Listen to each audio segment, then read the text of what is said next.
के 60 लड़का सगा अब एक संग भी आए हो। अरे कको हो उता धुरा था कको हो ढेरिया आए।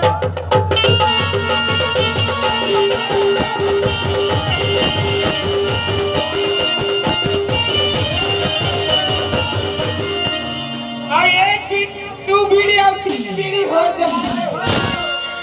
और एक बीड़ी और दो बीड़ी और तीन बीड़ी हो जाए रे। और ये तेरा पटवारे में रेणु बंधन तीड़ी बीड़ी हो जाए रे।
तो डाइकी के बोल